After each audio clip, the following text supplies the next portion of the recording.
Hey guys, what is up? Super K-Man Rocks here, and we are here for my LCK week number 5 overview and analysis video here in the spring split. We are very much getting into kind of the middle of the regular season now, getting actually towards the second half of the round robin, which is really exciting for a lot of these teams. We've gotten a pretty good idea of where a lot of them sit, but we could potentially be seeing some upsets as we go further along throughout the week. Definitely getting some clearer pictures with some teams making roster changes, so I'm excited. I hope you guys are as well. If you are, let me know down in the comment section below. What were you expecting from a lot of the series this week? Did they live up to your expectations, or were you surprised by the outcomes? Always curious to know your thoughts and opinions down below, but let's get into the content itself, shall we? If you are new here, what we are going to do is go series by series, talking about the advantages and disadvantages that each team was able to generate. I'll be giving a player of the series and a dud of the series for each series that we cover, and at the end of the week, I will be giving a player of the week and a dud of the week to tie everything into a nice, neat little bow. We will be updating my personal power rankings from number 1 to number 10, talking about where teams are headed, whether they're getting better or worse,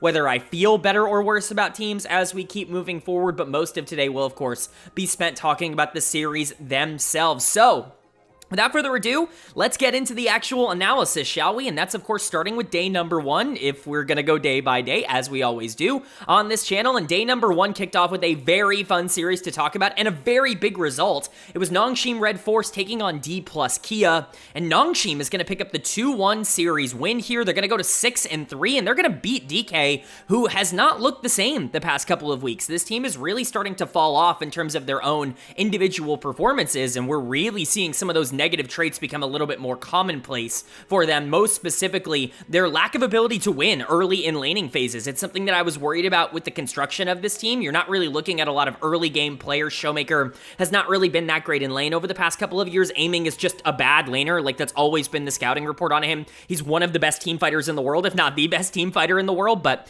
it's not his strength. Like, the 2v2 is not his strength. Beryl has never really been a 2v2 player, and so you were worried about that a bit for DK. They, dissuaded a lot of those worries at the beginning of the year. They are back now. They're not in that same kind of winter form. And for Nongshim, this team is just good. Like, especially now with Calyx in the mid lane. They feel so complete across the board. This could be a top 3 or a top 4 team right now in the LCK. And by proxy, if you're like a top 3 or 4 team in the LCK, you're probably a top 5 team in the world. Nongshim is very much in that conversation with the way that they've been playing. And like I said, it's because everybody is really contributing right now. There are a couple of players that I've been a little bit harsher on, but we'll go ahead and talk about it here. Player of the series is going to go to Kingen. I've been kind of singing Kingen's praises, say that 5 times fast, over the course of this entire year. I thought he was phenomenal in the winter split in the LCK Cup, and he came into this matchup against Shiwu, who has been really great for DK on the other side, and was just more active in the back half of this series. He's mostly getting this player of the series for game number 2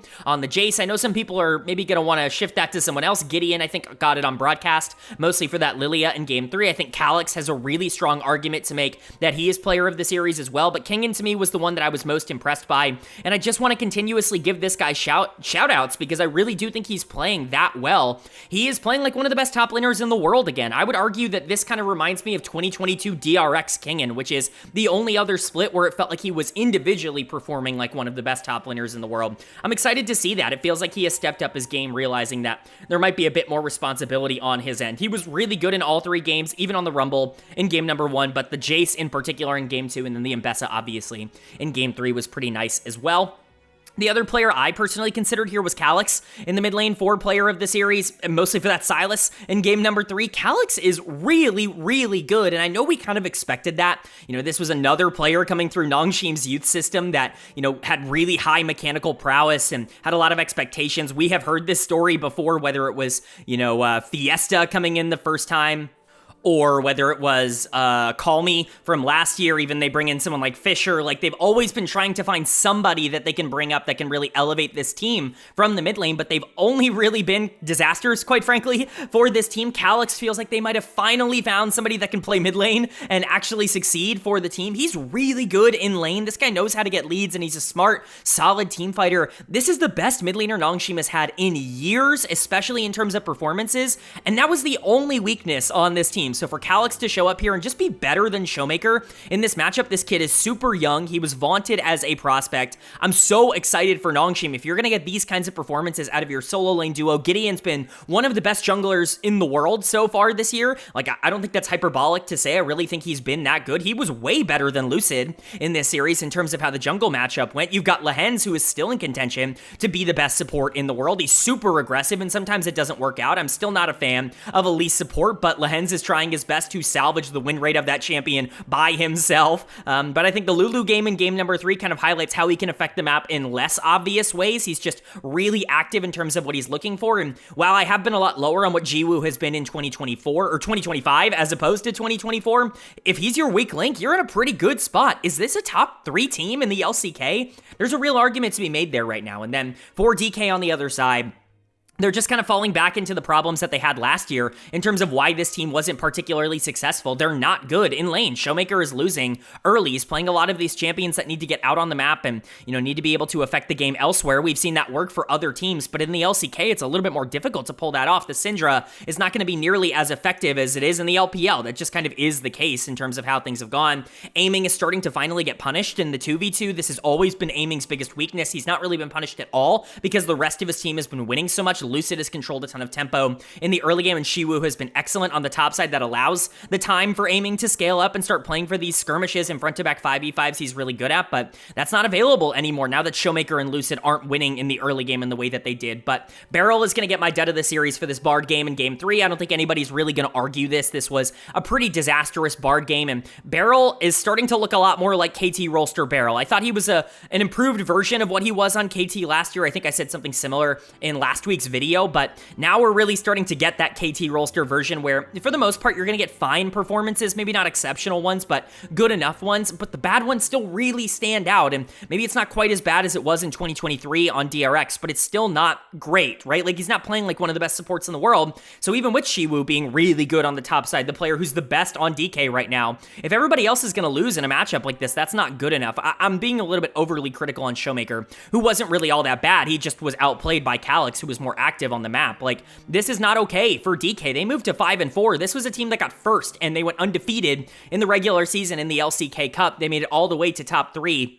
They're not on pace to do that right now. They're hovering around 500, and who knows what could happen later on in the week. It feels like they are a bit mental boomed right now, but really big win for Nongshim. This team is genuinely really good now, and who knows, maybe that addition of KT is what this team needed to get over the top. Then moving on to our second series of day number 1, and a pretty predictable outcome here. It's BNK FearX taking on Hanwha Life Esports, and HLE is going to pick up the 2-0 win. No real surprise, no real shock here. HLE is the better team by a lot, and they're really getting into dominant form now that we move closer and closer to the end of the split. This is kind of what happens with a lot of these teams coming off of international appearances in the middle of the year. It takes them a bit of time, especially in regions like the LCK, where the regular season is so long to get back into form. It's kind of the opposite over in the West. We've seen that a ton in North America, where teams come back from internationals and perform their best, but especially here in the LCK, can just get very tiring to play that schedule constantly because you're playing the best in the world every single game. And so it took a little bit of time for HLE, I think, to get back into that, like, we're the best team in the world kind of form, but they are there right now, and a lot of that is because of their top lane. And then for BFX, this team is still fine. They were 500 definition of coming into the week at 4-4, 11-11. This team is certainly better than expectations, and Diablo and Kellen continue to be a massive positive for them. Even Vikla, I thought, was generally fine in this series, but they don't have the firepower to go up against HLE. I'm really not even all that frustrated with how these games ended up going for them. I think they played fine, but let's talk about Hanwha Life. Zeus is going to get player of the series. If Chovy wasn't playing the way that he was right now, Zeus would be a pretty big MVP favorite. Like, this would be an MVP type of conversation to have, because in most splits, he's having like an MVP, caliber split. The problem is Chovy is just going absolutely God mode right now. He's just dominating in a way that we haven't seen in a while. So Zeus is unfortunately firmly in that number 2 spot, but I think he's clear cut above everybody else in terms of the MVP race. He still has those inconsistencies, but then you watch him play Gwen in game number 1 and massacre Clear, and then you watch the Jackson game 2 for Clear just get absolutely destroyed. The Kennen has so much priority, and that lane ends up not really being valuable for BFX at all, and you're just like, man, Zeus is really good when he wants to try. Obviously, he's going to have his inconsistencies as a player. That's just naturally what you have to live with when you play Zeus as a top laner, but you can live with that if the good games are going to look as good as these did. I think you can look at the rest of the roster and look at a lot of positives as well. Viper was really great in this series, and he is really emerging as the best AD carry in the world. I think it's very slow, though. It's not quite in the same eye-catching way as it has been for some of the other ADCs that have kind of made their presence known in previous years. Like, we'll take 2024, for example. I was really heavy on the Elk is the best AD carry in the world train last year in terms of production, and that was mostly because he was getting so many resources and he was allowed to dominate 2v2 in a way that a lot of other teams and, players just weren't really allowing their AD carry to do. But Viper, I think, is much more stable, much more constant in terms of his successes, but HLE does require him to be very good in a lot of these fights, and I think he is stepping up. So credit to Viper. It helps that he's playing with arguably the best support in the world right now in Delight, who's not quite playing as well as he did in Winter. I thought he was like a top 3 player in the world in Winter. Not so much so far in Spring. He's not even really been the best support in terms of production in the LCK, but he's still been very good, just not quite as eye-catching in terms of the playmaking. He doesn't have quite as big of a responsibility on this team as he did before. Peanut and Zeka were still fine. Certainly not trying to talk them down or anything. This was just a team effort for HLE. They looked good across the board, and they continue to play through their star on the top side in Zeus. And then for BFX on the other side, Clear had been really hot as of late. He had looked really good in the past couple of series. It was probably time for him to crash back down to earth. He's going to get dud of the series here. I don't think Clear is ever going to be a superstar. This organization has a pretty good track record of just getting, pretty solid performances out of players that have not really been great elsewhere. I think we've seen that in the past with players like Bertle, who I thought played well for this team, even if they weren't considered great in other spots. Even if I think Bertle's a very underrated player, you could say a similar thing for Closer, even though he's probably having a career year right now in 2025. But Clear, I think, could be next in line for that. A player that I don't believe in heavily in terms of just the raw talent and the ability to play the game, but can perform in a couple of situations, and BFX sets him up well. Unfortunately, going into Zeus, not a great situation to be set up in, and, he ended up not being able to come through on that. But you can't really blame Diablo and Kellen. Diablo continues to be an all-pro caliber AD carry here in the LCK, just stuck on a team that doesn't really have a ton of resources outside of him. Kellen has been an all-pro caliber support, regardless of what Reddit wants you to believe. Diablo would have a much harder time of actually being able to do anything here if Kellen wasn't also playing super well. The bot lane 2v2 is just really positive for BFX, and Diablo got mega fed on the Kai'Sa in game number 1, which was, really nice. Vikla was fine in this series. I don't even think he was really that big of a problem. Raptor lost pressure pretty early, and he's not very good at playing from behind, but he's also playing into Peanut. Like, I'm not blaming Raptor for this. Clear was really the only player who kind of got destroyed, and that's more than enough for HLE to be able to push the tempo and move forward. So overall, really nice series for Hanwha Life. BFX isn't going to worry about this too much. Again, this was the more expected outcome, but a pretty normal and standardized way to close out day 1, I would say. Then moving on now to day number 2, and I think we all saw this outcome coming except for KT fans who were delusional enough to think that it would go a different way. It was Gen.G taking on KT Rolster, and Gen.G decimates them. It's a 2-0. Wasn't really all that close. KT puts a lot of resources into hoping to kill Chovy throughout a lot of this series, and they do succeed at times, but it's just not really enough to overcome the entirety of Gen.G, who maintain their undefeatedness as they move to 9-0 to start off the spring split here. I saw a lot of talk where it's like Gen.G undefeated going into a bad KT team. Obviously, this is where KT ends up picking up their victory.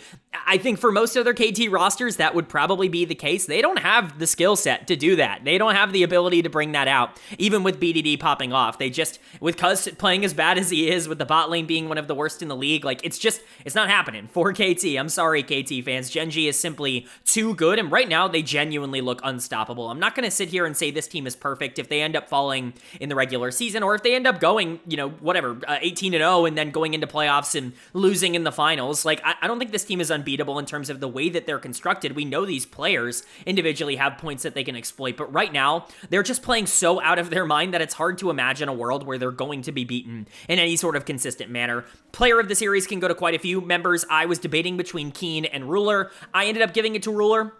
If you want to give it to Keen for the Rise, because that's kind of a signature pick, and he ended up popping off on it, I think that's fair. But Ruler, I thought, was the most important player on Gen.G in this series. Ruler's back, man. Like, I know I just said the Viper's the best AD carry in the world. I had Ruler as the best AD carry in the LCK. Heading into the year, I had him at 1 and Viper at 2.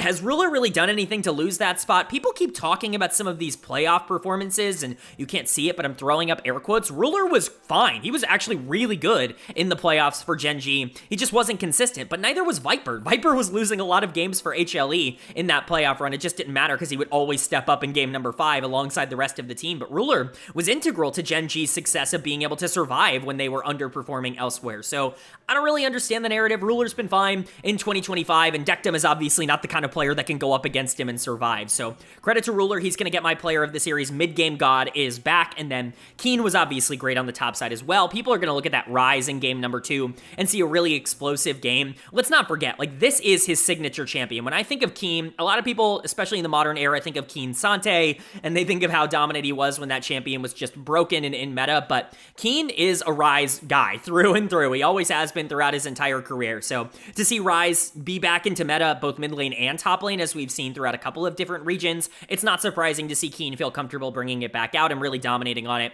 Chovy is still running away with MVP. You can't let this guy have Victor. Like this, you can't. I don't care, man. I don't care how greedy you want to get. He's going to dominate the game on this. He's done it multiple times over the course of this split.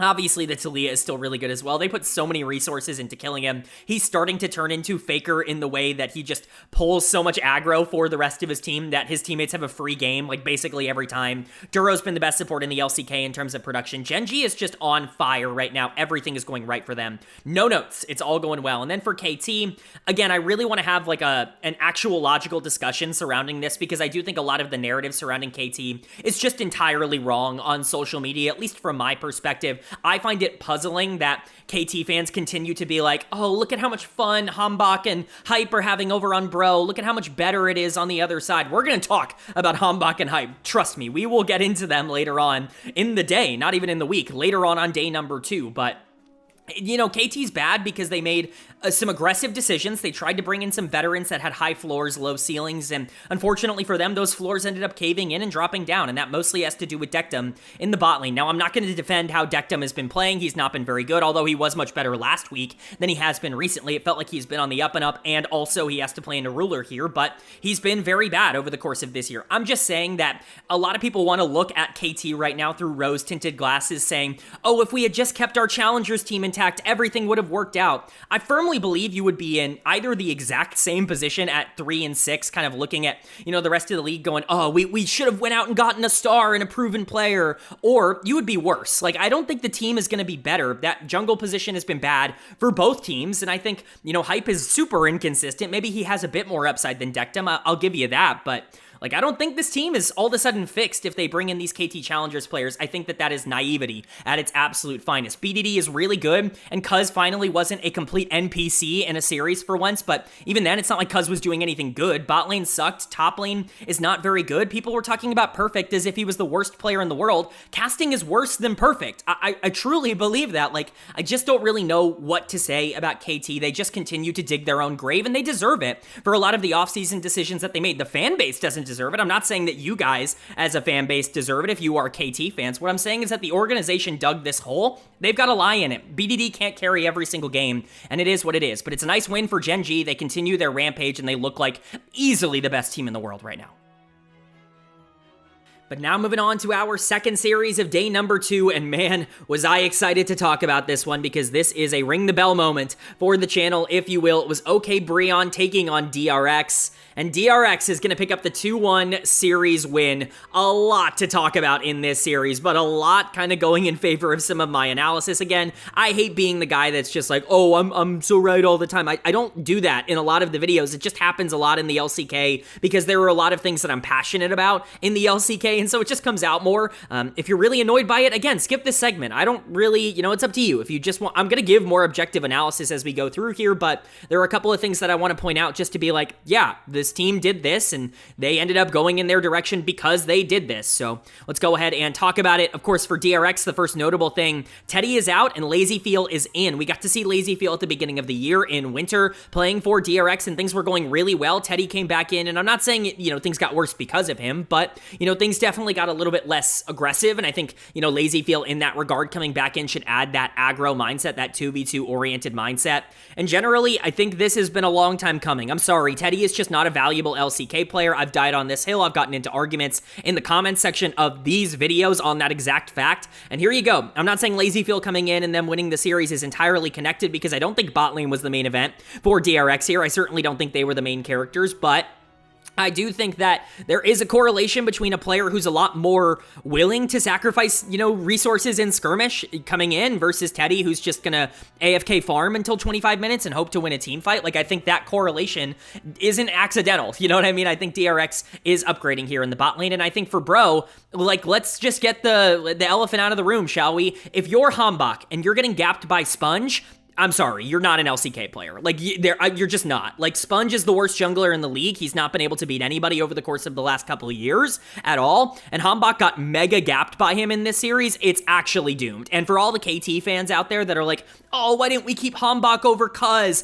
Hanwha is unplayable at the LCK level, regardless of what you saw in the Challengers League. And we're going to get even more confirmation of that later on in the week, because remember, this team brought in Krako, but they couldn't play him in the first round robin. We're getting into the second round robin in the middle of this week. So, you know, again, we're going to get an update, but starting with DRX, Sponge is going to get player of the series. Credit to Sponge. He actually stepped up and played pretty well here. He's had way more good games in 2025 than he had at any point in 2024. I'm still very low on him as a player. His bad games are legitimately terrible, and I still think from a process perspective, he's one of the worst junglers in the league, but he's going up against the worst jungler in the league by a pretty big margin right now in Hanwha on the other side, and he's able to completely gap him, specifically on the Nocturne and the Poppy in those two games. It's impressive stuff from Sponge. I'm glad to know that it's in there. It reminds me of what happened in winter when him and Yukao were playing off of each other very well, when they both, you know, were kind of fresh-faced coming back and playing together in the LCK. Hopefully he can keep it up. I mean, that's the dream. I'm not really expecting that to happen, but it looked good here.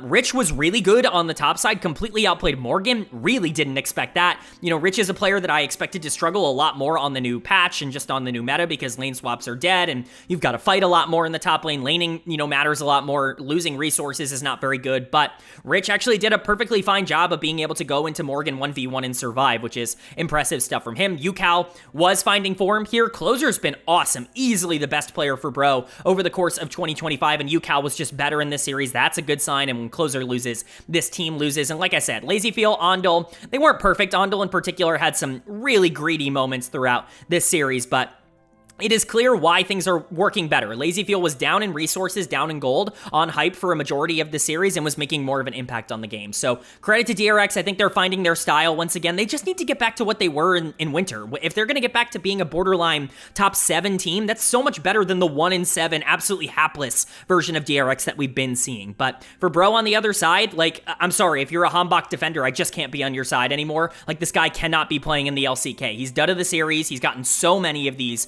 over the course of this split. His early games are horrendous. Like, he just has no clue what to do when he has to play from a neutral state. He got so many free leads in the Challengers League, and that's clearly not translated. He is a good team fighter, and that's why when you look at game 2 on the Wukong, things get a little bit easier for him. We saw that in the winter split as well. When you can get, you know, a free pass into the late game, things become a little bit easier for him to execute on. But when you pick Xin Zhao or even something like a Sejuani, all of a sudden you do have to do things in the early game, and he is just incapable of doing that. He is not an LCK caliber player. I'm sorry, like, it is what it is. I'm not going to keep repeating my point. I think if there is a positive to take away here, Hype is a good player. He's a very inconsistent player, and I do think he has a little bit of that, you know, LCK AD carry syndrome in his head, where he, you know, kind of is a resource hog, where he just kind of wants to keep gathering resources. I think you can absolutely teach that out of a player if they are willing to try and, you know, teach that out. His mechanics are still really good, and Polu is not a very good support, so I'm not blaming Hype here. He is a player that I do think is interesting. Closer is obviously a player that I've been hyping up a lot over the course of this year, but Yukao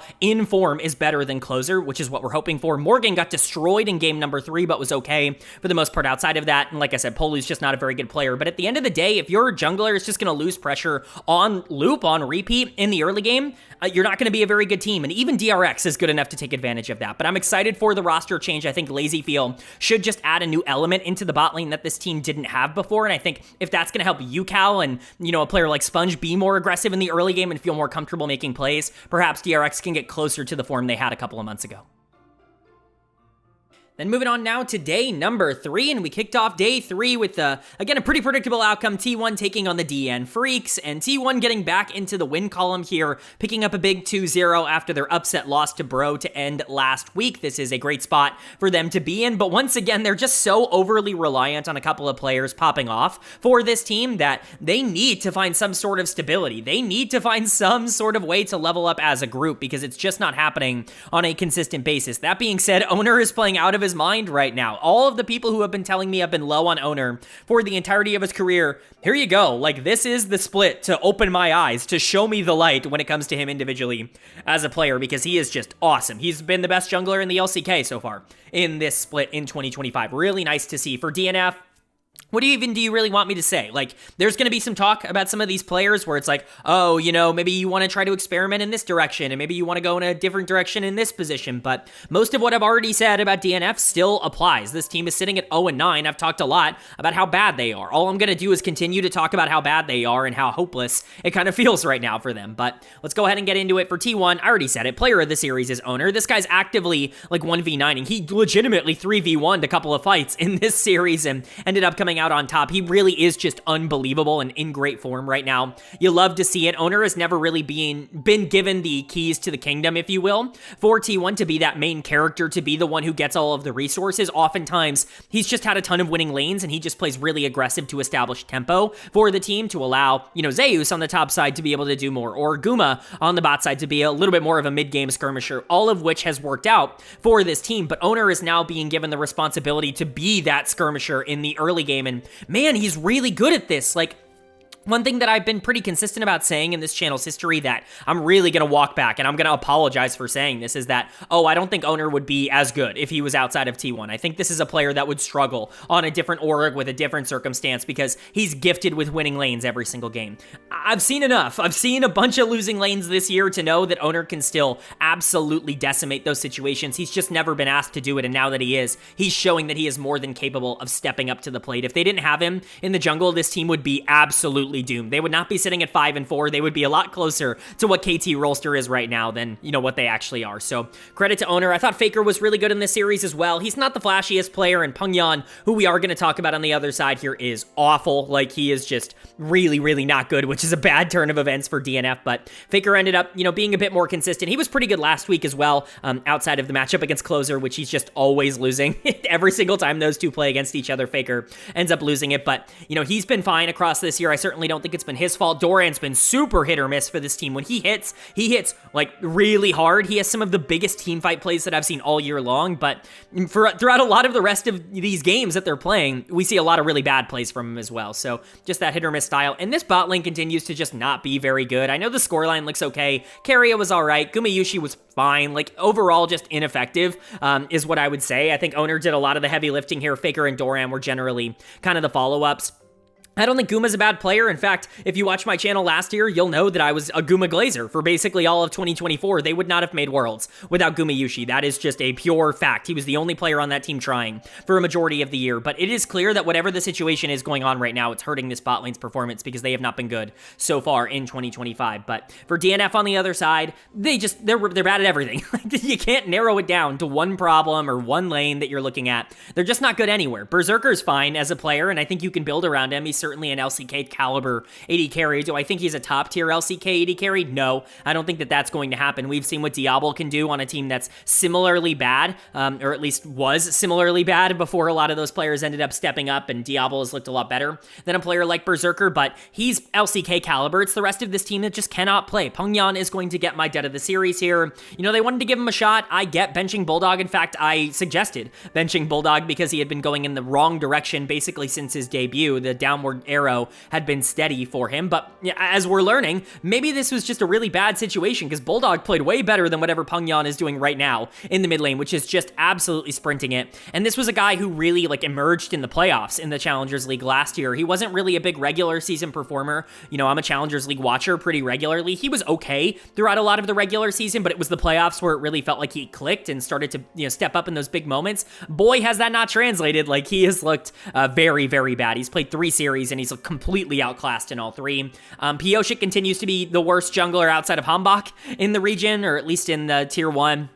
You got to get rid of him. This team is bad enough. You don't need to be sitting on Piochik. Give anyone else a try. I don't care if it's a player that you don't have any, confidence can be good at the LCK level. It's not like you're winning anyways. It's just, you got to get somebody else in the building because Piochik is just too bad. Dudu has completely regressed. It feels like his mental is destroyed. Life has been awful this year. It's just all going wrong for DNF. No positives to say about this situation. It's about as bad as it gets right now. But for T1, like I said, they're in an okay spot. I'm certainly not comfortable with the thought of them being a top 3 team in the LCK, but it's possible that they are just top 3 because Dplus KIA is struggling so much right now. Do I believe that they're going to get there eventually? I think it's certainly likely. This team always steps up when it matters the most. Maybe that won't be in playoffs. Maybe that won't even get them to MSI, but by the time we get to the World Championships, do I think they'll be there? Probably. I think that they save a lot of their good form for the end of the year, but Owner's already there. I think Faker, for the most part, is kind of where you want him to be. You just need the rest of the team to get there as well.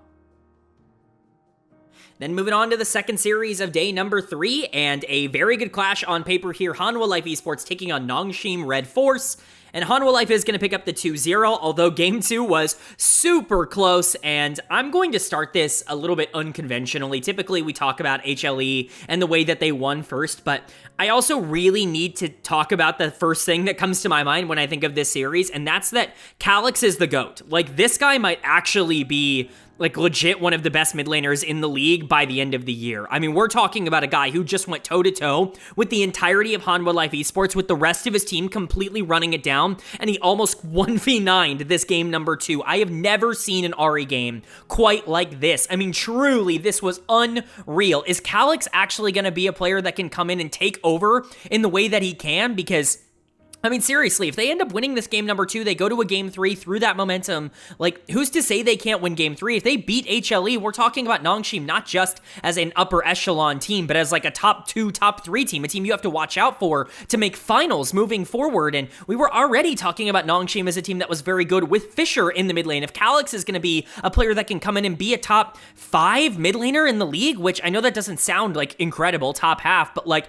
think of the mid laners in the LCK. If he can be around the level of a BDD or a Showmaker right now, which, by the way, he absolutely freaking was in game number 2, that completely changes the complexion for Nongshim, and all of a sudden things get a lot more interesting here in the LCK. I'm not saying that that's happening, but I'm saying that the fact that it could happen is unreal and super interesting. So, I had to get that off my chest because Calyx, honestly, I considered giving him player of the series. He really was that good in game number 2. He had the best game of anybody, but I ended up landing on Zeus getting player of the series because the Nidalee top game in game number 2, I know I'm super anti-Nidalee top. We got both Elise support and Nidalee top here in this series. Lehen's pulling out the Elise support again because he's a drug addict, and Elise is his drug in terms of how things are going in the support position. He is just not giving up on this pick. I think he's trying to get the most out of it because he knows on the new map on the next week, he's just not going to be able to play this champion anymore. Elise is going to be dead in the ground, not because of any changes to the champ, but because that new map just kills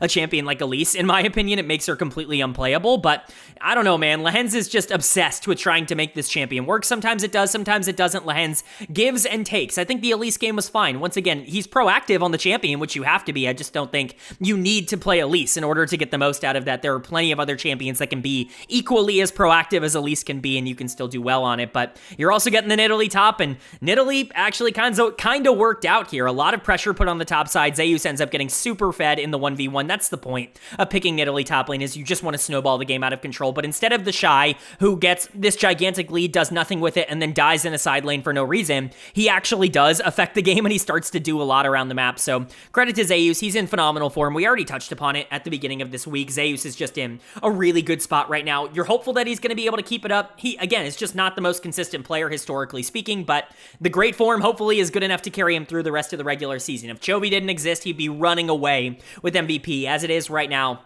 it's a 2-horse race in the LCK. I'm not saying that Chovy has already won it or anything like that. Zeus certainly has enough time to be able to catch up, but it is definitely a 2-horse race for MVP in the LCK. Rest of the team was fine. I want to give a lot of credit to Viper. Once again, really nice secondary carry, really consistent gameplay from him. I think Zeka was fine, even with Calyx playing really aggressive. Calyx was the best player on the Rift in game number 2, but Zeka did his best to try to neutralize him in game 1 on the Taliyah when that Ryze was not really able to get out on the map and affect things in the same kind of way. Peanut played Sejuani Maokai. That's exactly what you want to see from Peanut. Overall, HLE doing their thing and still walking out, not dropping a single game, but definitely a bit more contentious, and it all comes back to the mid laner. I've already gone on my Calyx rant, so I don't think I need to kind of talk about it here, but the rest of the team didn't live up to what Calyx was able to do. It was a 1v9 for a reason. Kingen gets bodied on the top side in the 1v1 after having a really good series earlier on in the week. Kingen can be a bit more hit or miss as well. That's just generally the top lane position, but this was a bad time for that to happen. Gideon, I think, had his worst series in a while in terms of being able to create for the rest of the team. If he was even remotely okay on the Xin Zhao in game 2, things could have gone a bit differently. Lehens giveth and Lehens taketh away. He's going to get dud of the series for me. He had some of the best plays that Nongxi made, and he certainly had the worst. I can't even begin to explain what was going on with the Alistar in game number 2 at the end of that game. Just completely running it down. Like, I know Lehens is a very aggressive player, and I've said multiple times across this year that you can't scout Lehens based on the KDA because he's just never going to have a good KDA for this team with how aggressive he ends up playing and how much that ends up facilitating the rest of Nongxi, but you can't be playing like he did at the end of game 2. I'm sorry. He can't get away with it. He insta-lost the game. For Nongxi, he took away any opportunity for Calyx to be able to carry. But Calyx did absolutely try, and you do have to give him a lot of credit. Again, if he's even remotely at this level for the rest of the split, if he's a top 5 or 6 mid laner that can compete with the upper echelon, semi-regularly, Nongxi's going to be a Worlds team, and that's going to be insane if that's the case. But for HLE, this is still a really nice win. You had a player like Calyx popping off on the other side, and you still were better in almost every single lane. It's a really nice look. HLE is still in the upper echelon. They're right up there with Gen.G in terms of power scaling, and I'm excited to say that. Then moving on now to day number 4, and we kick day 4 off with another top-of-the-table clash between Gen.G and Dplus KIA. And Gen.G is once again going to get a 2-0 series win. They end week number 5, going into the second part of the round robin, 10-0, 20-3 in terms of game score. They are just so utterly dominant right now, and they decimated this series. Once again, they decimated this series. It's just unbelievable where Gen.G are at right now, and as much as I'd like to use this opportunity to shit on DK because this team has been in a downward spiral for a little bit of time now, I don't even think that would necessarily be accurate overall. This is just what everybody does against Gen.G right now. This has less to do with Dplus KIA, way more to do with Gen.G, so we'll go ahead and get into it. Player of the series, once again for me, is going to go to Ruler in the bot lane. I know Chovy is collecting player of the series like he's, Ash Ketchum out there, but at the end of the day, Ruler was the best player on the Rift here. He was in both of the series that they played across this week, and I think he more than deserves his flowers. Watch that Kai'Sa game in game 2, man. That's expert level stuff. We said Viper might be the best AD carry in the world. Ruler just staked his claim to being in that conversation, to being at the top of that conversation once again. So credit to Ruler. I thought he played really, really great across this series and across this week. Duro is a big part of that. He gapped Barrel in terms of a lot of the creation he had and was definitely more useful in a lot of the team fights throughout this series, but Duro in general is just getting so smart at how to play the map and how to open things up for the rest of the team. This bot lane duo is becoming very dangerous, if not the scariest in the entire world, and that's the dream scenario for Gen.G, because it's not like Chovy wasn't incredibly valuable and incredibly useful. He got player of the series on a broadcast for a reason. That Talia game in game 1 was excellent. He gets behind early on the Corki in game number 1 against the Rise, and it looks like things are going to be a little bit harder for him. Doesn't matter. He still absolutely takes over a lot of those endgame team fights, even though he's down in gold. It just never seems to affect him. He's able to dominate from any game state at this point. If you are a Chovy hater, and if you're out there and you're watching and you're like, oh man, this guy, he just farms up in his lane and he never helps in team fights and he lets his team die, he's a side lane merchant, he just catches waves.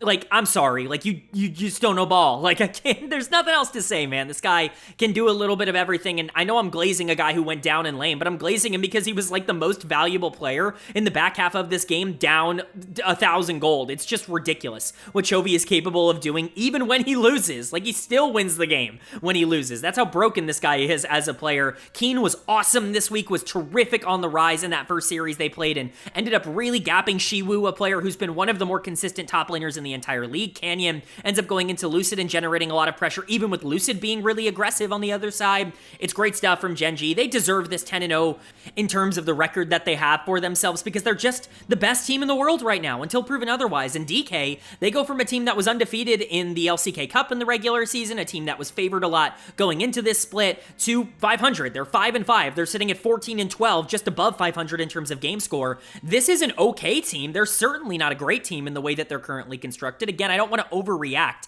to this loss in particular, but it's just a compounding, source of events. Losing to Nongshim earlier in this week really makes this feel even worse for a lot of DK fans. And of course, losing to T1 last week makes it feel even worse on that front. Is this a top 4 team in the LCK? The fact that we're even asking that question is disappointing considering where they were just a month ago, but we kind of have to talk about where their problems lie. Beryl is once again going to get dud of the series. I do think part of this is scapegoating Beryl a bit. I think that there is a little bit of that in there, but he was the worst player on the Rift. In my opinion, if you wanted to give dud of the series to Shiwu, I would kind of understand that. I think it should go to one of those two, but I'm giving it to Beryl because I really just think the Renata was a complete miss in game number 2. Ashe Renata is already a lane I'm really not a fan of at all unless you're going into something like Kalista, because you need to be able to really take her down in the early game. But into Kaisa Leona, how are you ever supposed to compete in the late game with that? Because you're building off of Sejuani Rise. It just doesn't really make a lot of sense in my mind, and Beryl does, start to check out in the middle of the regular season. Who knows? Like, I'm not saying that that's what's happening, but this isn't against the norm for Beryl overall individually as a player, but Shiwu was also kind of bad. This is the first series where it's really felt like he's been gapped. Keen was way better on the other side of this matchup. I've been a big fan of Shiwu, but I just don't think he showed up here today. Lucid was the only member of the team that I felt even remotely okay about. The Xin Zhao, the Sejuani, I think it was generally fine, and he typically actually has Canyon's number. Historically, this has been a pretty positive matchup for Lucid, even if the team hasn't necessarily found success for DK into this matchup, but they just don't have the firepower now. Showmaker was even fine, I would say, overall in this series, and it just does not matter. DK are not good enough to be able to compete with the upper echelon of the LCK. That includes Gen.G, who is untouchable. Again, Ruler finally had his pop-off week to kind of join Duro and Chovy, who have already, kind of gotten there. Keen, I think, also was a part of that this week. Canyon's really the only player who hasn't had a week where it's like, oh, it's all about him, but it's not like Canyon's been playing bad for this team at all. It's just all going right for Gen.G across the board, and I'm just really happy to see it. Then moving on to our second series of day number 4, and we move down the standings for the first time in a little while as we see DRX taking on BNK FearX.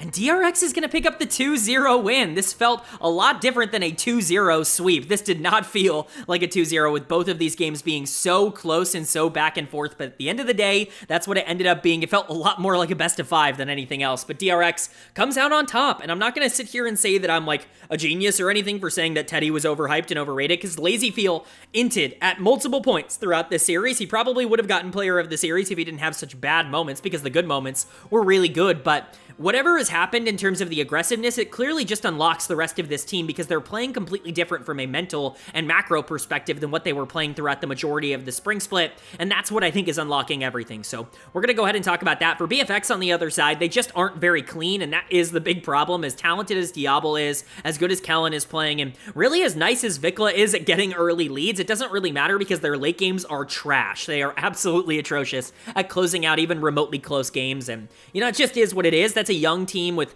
a lot of players who aren't very good or, aren't experienced at actually winning games at this level, so I'm not judging BFX in that regard. We'll talk about them a bit more moving forward, but they might not be top 6 right now. DRX might be slowly making their way back up into that conversation. I get that it's just 1 week, but, things do look drastically different, and the macro is really what I'm looking at. This team has gotten so much more aggressive with LazyFeel coming in, because I think they feel so much more, I guess, enabled to take a lot of these trades and these skirmishes in the mid game, with the fact that LazyFeel is just so good at being able to fight in a lot of these skirmishes, something that Teddy isn't very good at. I think it just changes the way that they want to operate, and it helps out UCal, it helps out Sponge, who I think feel a lot more opened up to play Nefiri and Viego in the jungle, or Aurora in the mid lane, and, feel better about kind of taking over there. UCal's going to get my player of the series, although I do think it's pretty up for debate. I considered Sponge in the jungle because, once again, I thought he played really well. This was a good week for Sponge. I considered LazyFeel. He was really good in this series, just as good, if not better, than Diablo. In fact, I would say way better than Diablo in terms of the way that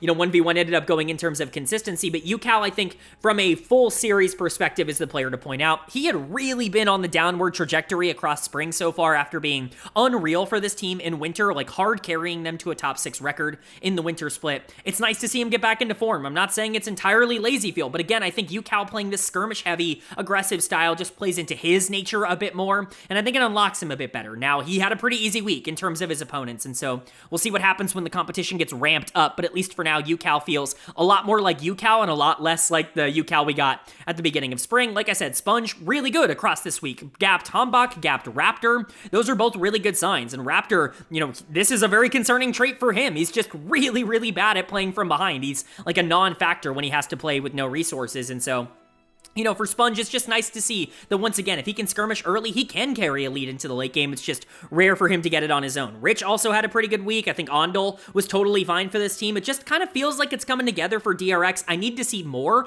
on tape from them, but it's a really good start for them with the new group of 5. And then for BFX on the other side, just as this team was starting to develop some synergy and some potential, you know, we put them in the top 6. They've been there for a couple of weeks in my power rankings. It all seems to kind of fall apart here, and it's pretty easy to point out where the mistakes were. Diablo and Kellen were very aggro. Diablo is so talented, but he's also so aggressive that he's going to throw away some of the lead that he has, just naturally speaking. And that's not good for a team that's trying to fight it out at the bottom of the standings. Kellen can only help with that so much, but Diablo had a couple of really big int moments in this series, and you want to talk about int moments, that's Vikla to an absolute T. Guy got a massive lead on the Ahri in game number 2, did a really good job of playing the mid game, and then threw it all away in the back half, just getting caught over and over and over again. It's so frustrating to watch Vikla, a player who is mechanically talented, have no idea what to do on the map. He continues to be a negative for this team, but I am giving dud of the series to Raptor. Again, getting out jungled by Sponge, it's not a good look. I lambasted Humbach for it earlier in the week. I'm gonna lambast Raptor as well. He's not clear and safe, and clear, you know, we'll talk about him, but Raptor's not safe from this rant either. He got completely outplayed here, and he ran it down in game number 2 on the Skarner as well, except I think he was also bad in game number 1, which is why he's getting dud of the series here. Raptor is just not a player that can play from behind. He has to play from a situation of tempo and a situation of advantage, and that did not happen here. Clear is starting to crash back down to earth. If Rich is gapping you, it's not good, even if Rich did have a good week. And so for BFX overall, I think it's just unfortunate to see that top 6 ranking might not actually be something they can live up to at the current moment. I just don't know if this is a playoff team. And DRX, you know, a team that looked completely out of it, like clear bottom 2, a sign of life is now existing for them. Lazyfield coming in has really changed how they want to play the game, and that's unlocked the mid-jungle duo in particular. If that keeps up, who the hell knows, man? Like, number 6 is pretty wide open, and DRX isn't all that far out with the second part of the round robin coming in. But that's going to bring us to day number 5, our final day of action here in the LCK, and we get a telecom war to kick off day number 5. It's KT Rolster taking on T1. And T1 is going to pick up the 2-0 victory. Once again, closer than a 2-0, like definitely much more competitive than just a blowout series or anything like that. But T1 was the better team on the Rift. They certainly had the better execution here today, and KT just can't seem to catch a break. This team's sitting at 3-7 after the first 5 weeks of action. It's not an ideal start at all. KT is very much outside of the playoff picture, and that's not where they wanted to be. I think I have kind of a pretty out there take in terms of where KT is at. I know that my takes on them have not necessarily been common throughout the entire split, but I do think that there is a clear cause of some of their issues right now, and I'm going to talk about that. For T1, on the other side, they're certainly not a perfect team. They have their own individual problems, but this jungle mid's really, really good, and they're playing really well right now, so I'm excited to go over it. Starting with T1, player of the series might be a little bit of a shock to people, but it's going to go to Faker for me. I know Owner is going to be the popular pick here because I think he was really consistent, but that Victor game in game 2 was about as perfect as you could ask for from Faker. It's really funny watching both of like the top, you know, elite all-time mid laners right now in the LCK in Faker and Chovy, you know, really pop off on Victor very regularly after this rework.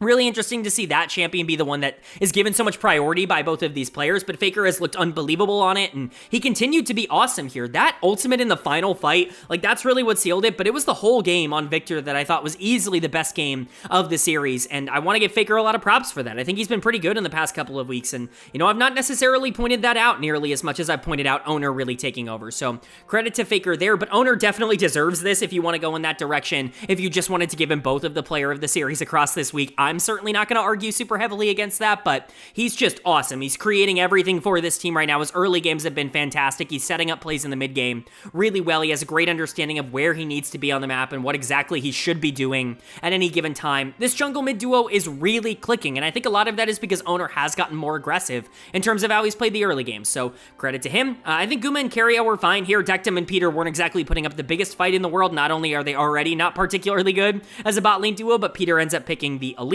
with the Kalista in game number 2, and you already know that that's going to be an insta-loss for any team that's not Nongshim right now in the LCK, so unfortunate turn of events, but Guma and KIA definitely did a little bit more here. I think this is Guma's best series in quite a while, getting him on Lucian, getting him on Ashe, these things that are definitely more comfortable for him. It's not surprising to see him perform in the way that he was able to do here. KIA also played well, though, was really active on the map and was definitely willing to play alongside Owner.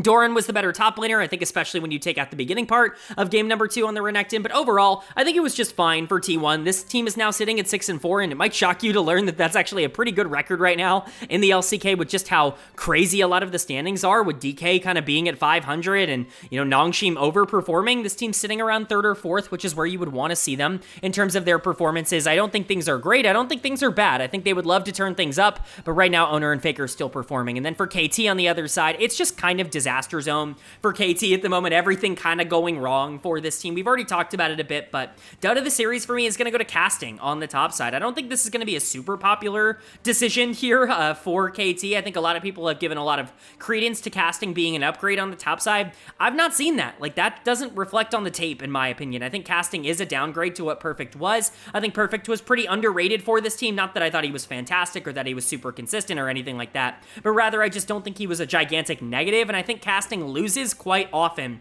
on the top side. I think there's a world where casting becomes a pretty big upgrade because I think mechanically speaking he is probably better than Perfect in terms of how things are constructed for KT in particular, but the Galio and especially the Aatrox game, just really disappointing, and honestly, I've not been impressed with what I've seen from him at the LCK level. Bot lane continues to be a little bit of a letdown, but once again, Dekdom is going to be scapegoated. That's just every team he's ever been on, but especially now on KT Rolster, it's kind of going to become the norm. Peter was really bad in this series, and honestly was really bad across the whole week, cuz wasn't really doing anything, although he was fine. Owner's just really good in the jungle, and BDD can't 1v9 everybody. He's trying his best to be relevant in these games. 9, 7, and 8 is indicative of the fact that he was playing super aggressive, attempting to look for everything on the map, and just, you can only get so much when the rest of your team is losing, but we know where KT is at this point. Like, it's very clear to describe what KT is. They are a team that is entirely focused on BDD winning and everything else just being able to stabilize, and that's not going to be particularly consistent because their bad players are bad, and they're just not a particularly good team. But for T1, on the other side, Owner and Faker are doing a lot of the heavy lifting. It's nice to see that Guma and KT can kind of get into form here. Doran obviously is just inherently going to be inconsistent, but they need this bot lane to start getting online because this mid-jungle duo can only keep up their phenomenal pace for so long. That being said, Owner's like getting into MVP conversations. He's getting up there with Zeus and Chovy, and I think that's really fun. Hopefully he's going to be able to keep that up. But that's going to bring us to our final series of the week here, our second series of day number 5, and it's the DN Freecs taking on OK BRION, and OK Bro is going to pick up the 2-1 series win. DNF do get a game here. They've gotten a couple of these over the course of this split, but nothing to really write home about because they still end up getting destroyed in game number 3, but we've got a couple of substitutions to talk about as we jump into the series. As I alluded to earlier on in the week, Hanwha is out. Krako is officially, finally, in for Bro. He was signed at the beginning of the split to bring, some stability to this jungle position, but because of the time that they signed him and the way that they signed him, he didn't get a chance to actually get in until the second round robin. Here we are at the start of the second round robin, and that's where Krako can enter. We'll talk about the ups and downs that he had in this series because it wasn't consistent, but I think it's very clear, like, Hanwha doesn't stand a chance to ever get this job back. I'm sorry, he's not even in the vicinity of what Krako is as a player from when playing from ahead. I saw a comment, and I'm sorry if I talk about Reddit too much in terms of these LCK videos, but I saw a comment where it was like, Hanwha would have won this series 2-0. I'm serious when I think people have to be like mentally ill when it comes to these players. There's just no way you can possibly have that opinion at this point, but there's also a change on DNF. On the other side of this, Void is coming in. I believe it's still pronounced Void. That's what we called him last year. It's what we called him in years past. I believe it is pronounced Void. He's coming in to start in the jungle here over Pyosik. This is super long overdue. Pyosik is unplayable. They're not playing for anything at this point. They're sitting at 0-10. Just try to get anybody else in the jungle position just to see what you have. I get that mid lane has kind of been a disaster as you've inserted him here, and we're going to talk about that, but at least it's not Pyosik anymore starting for them. This is, like I said, a long overdue change for both of these junglers. But for Bro, player of the series for me is going to go to Krako. And, I really kind of went back and forth on this. I very much considered Hype for player of the series because when you look at the scoreline, his is definitely the best. Even Closer, what really gapped Pungyan in this series on the other side. Not that everybody hasn't really done that at the LCK level so far, but how can you not point out the Neferi game in game 3 when you're talking about the game that defined this series and a series that was back and forth and, Bro ends up dominating game 3. They dominated because of Krako on the Neferi, and I get it. He ran game number 2 on the Nocturne. It's one of the worst games I've seen in quite a while. Krako was truly horrendous there, but when you're the best player on the Rift in the game that really matters, it kind of cancels that out for me, and he was really good in game 1, so he is going to get player of the series for me. Again, there's a lot to build on here for Krako, but I think more time on this team is going to be good. This guy has performed well everywhere he's been, whether it's been on Sandbox, obviously, you know, a couple of teams back in the day, but most recently he was on Anyone's Legend last year, you know, got replaced by Tarzan, and they're doing great now, but that's not his fault. Tarzan's really good. Krako is a very, very solid player, a player who can get you to top 5 or top 6, maybe not like right now, although it's pretty wide open right now in terms of the standings, and so I love this addition. Hanwha was such a net negative for the team. He was such an albatross for them that just getting anybody else in the jungle is going to be a positive, especially a player with as much experience as Krako, but really excited to see the carry duo play well here. Not that Pengyan is like the biggest, you know, competition in the world, but Closer's been really solid. Hype had a really good week. I think all things considered, he was really consistent as a carry, and if you want to give him player of the series because he wasn't very bad in game number 2 like Krako was, I'm right on there with you. I think this is one of the more consistent weeks Hype has gotten, and I think maybe with the jungle position stabilizing, perhaps this bot lane is going to start looking better. That's certainly the hope. That's kind of what you're looking for here. Morgan is still a little bit more up and down. Polu is still a player that I'm not super sold on, but Bro has a lot going for them now, certainly a lot more than before, and you know what? Top 6 has opened up because KT Rolster sucks, and BNK FearX look like they're crashing back down to earth. Who's to say Bro can't be a playoff team this split? They're certainly within the running conversation, but for DNF on the other side, like, at least Void is in, and he was very aggressive, he was active, he was trying to make plays, he gapped Krako in that second game, he just got gapped himself in game number 3 when it really mattered, so not a great showing there, but I'm excited to see more of Void and less of Pioshik. Dud of the series for me is going to go to Pengyan in the mid lane.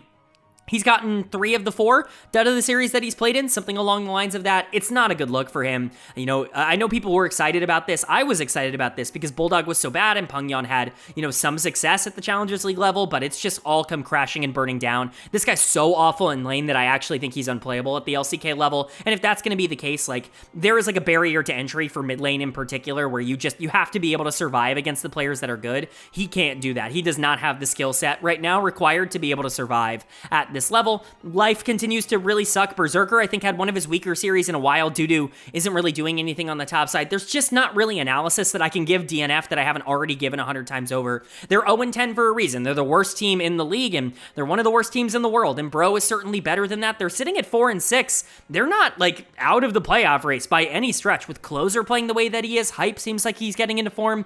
Krako, I think, is going to be a massive upgrade to this team in the jungle. I think there's just so much going for Bro right now that a lot of other teams around them don't have. This might be the team that jumps up the most in my power rankings, and a lot of people probably didn't see that coming going into the week.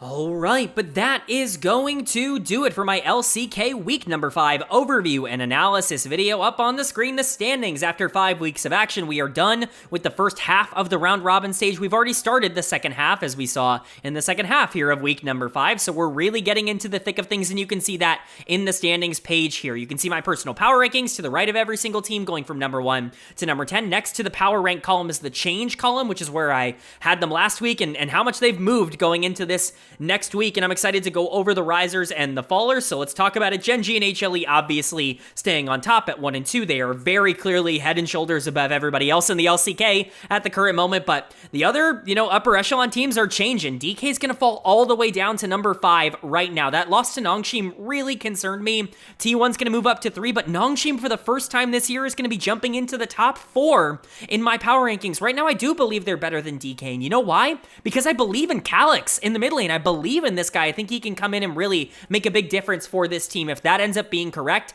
they're going to live up to where they are in the standings right now and be a top 4 team over a team like Dplus KIA, who's running out of meta options. And then for the bottom of the standings, I do something that I normally never do, and I'm going with my gut. I'm going with my, like, full eyes, and I'm saying, like, screw it. Like, we can predict later. These are the teams that looked best right now. This is where they're going, and so I'm doing some big shakeups. OK BRION is jumping up into the top 6. I'm projecting them as a playoff team right now, because I do think that's the kind of upgrade that Krako brings to this team over Hanwha, and I think with Closer playing well, with Hype getting into form, I think things are getting better for Bro, and you know who's going up to number 7? DRX. I think late lazy feel coming into the bot lane clearly has just initiated this big change in style. The, increase in aggressiveness, especially in the mid game from DRX, that's really helped out both Sponge and UCal, who were excellent across this week. And so Bro and DRX jumping up to 6 and 7. That means BNK FearX is falling down to number 8. They've been number 6 in my power rankings both of the last 2 weeks, and yet here they are now going down to number 8. I feel like they really are crashing back down to earth in terms of their performances, and that means KT Rolster is at number 9 in my power rankings. They're a bottom 2 team for me right now in the LCK. Do I think they're going to be that the entire split? I sure would hope not, considering what the expectations for them were, but yeah, right now, are they a bottom 2 team? Yes, in terms of production, they absolutely are. They're just not there. Roster changes need to happen, and I need to see them soon, but again, they need to step up. DNF are obviously 10. I don't think I need to explain that to you. Let me know if you agree or disagree with me actually pulling the trigger on a lot of these changes down in the comment section below. I'm usually not super, aggressive with a lot of these power ranking changes. I usually like to do them gradually over time. This is just where I feel these teams are at. I think Bro and DRX proved in a cluster of teams at the bottom of the standings right now where nobody's been able to break through that they are the teams with the most amount of potential, and therefore they're going to come in at the top right now. But let me know if you agree or disagree down below. Let's go ahead and move into my player of the week and my dud of the week for week number 5. Player of the week was pretty easy for me at the very least. It's going to go to Ruler, the AD carry for Gen.G. This team continues to just roll. They are basically unstoppable when playing their own style. We saw him especially on the Kai'Sa in game number 2 against Dplus KIA just completely pop off, but it's not like he was bad on the Ashe and the Xayah against KT. It's not like he was bad on the Jhin against DK in game number 1. He was just awesome across all 4 of their game wins this week, and Ruler, I think, is finally getting a chance to shine and prove that he does, deserve to be considered one of, if not still, the best AD carry in the world. And my honorable mentions, Zeus, the top laner for HLE. He's the other player that you can really make the argument for player of the week for. I'm not going to do it. I think Ruler was just a little bit better. I think Zeus kind of capitalized on some worse teams, but Zeus performance-wise was right up there with Ruler. So take it or leave it, it's kind of up to you. And then Owner is my other choice for honorable mention. More than deserved it. Faker could even be in this spot if you really wanted to, but Owner was the driving force for everything T1 did over the course of this week. Another player that I want to give a shout out to, Sponge, the jungler for DRX. He was my dud of the week last week, and he's a player I've absolutely gone against on this channel for quite a long time. Really awesome to see him have such a good week with DRX kind of rebounding. Excited to see if he's going to be able to carry it forward. In most weeks, he would be an honorable mention, but again, a really good week for a lot of players in the LCK. And then my dud of the week, it's going to go to Pengyan, the mid laner for DNF. He's just not good at this level. He has actually been really atrocious every single game he's played so far in the spring split. He looks like a massive downgrade in the mid lane from Bulldog, and Bulldog was already playing really bad. It just looks like a disaster for DNF. I think Beryl is going to be pretty happy that Pengyan played as bad as he did, because he's kind of getting salvaged from a dud of the week here. Beryl more than earned it, I think, in terms of his performances, but Pengyan was just a little bit worse. So he's going to get dud of the week, and Ruler is going to get my player of the week. But that's going to do it. I do hope you guys enjoyed. If you did, leave a like. It really does mean a lot to me. Lets me know you guys are enjoying the content, and it does help get this video out to a lot more people, which I'm always very appreciative of. If you're new here, hit the subscribe button. We're going to post about the rest of the LCK season, the regular season, and the playoffs, of course, but we cover all 3 of the other major regions as well, so LTA North, LEC, and LPL every single week on this channel. We also cover the NACL Tier 2 over in North America, so if you're interested in a comprehensive overview of everything going on in LoL esports, this is the place for it. Hit subscribe and hit that bell so you can be notified when those videos do go live. But with all that being said, I hope you all are having a great day. I hope you continue to have a great day, and I will see you all later.